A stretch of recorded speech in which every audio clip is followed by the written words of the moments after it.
Sikisize nge-heart surgery. uYesu wenza i-heart surgery ngokukhupha inhliziyo yelitye ufake enyawo ulungiselela abazawuya kowabo. Bonke abathi sicela uadopthwa thina siye kuwenu uYesu. Uthi yizani ke bantwana bam ndinilungise inhliziyo nizova kakuhle. Izawuye inyuka ke ngoku. Inyuka ke ngoku isyllabus sisiya phambili. Njengoba kuthiwe masiyeke ezi zinto. Hayi khawuke uyeke le, uyeke nale, uyeke nale. Wenzela into yoba sizova iyanyuka isyllabus. Imbi into eza ngaphambili. Sizawuma uba sazi umbhalo kakuhle. Funeka umbhalo siwazi siwuphuphe siwucule. Yiyo le nto kukhona i-playlist yezi-scripture songs. So abantu endirhalela nabo bake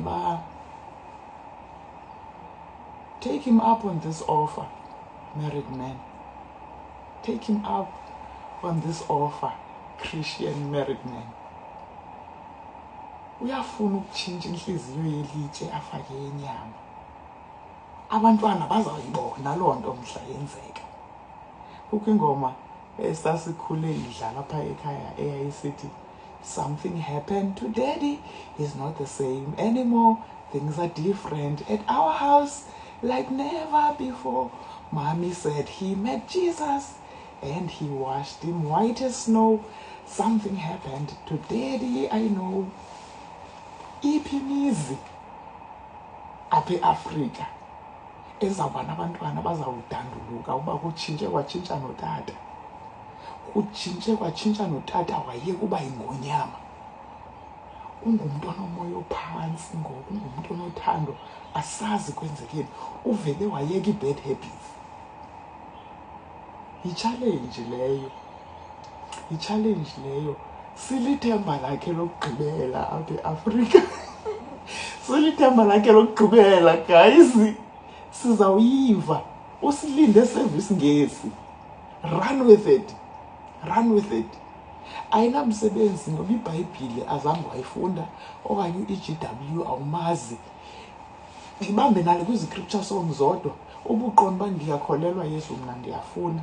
Ngena kula playlist yezi-scripture songs ucule zona zodwa. Umoya oyingcwele will do the work.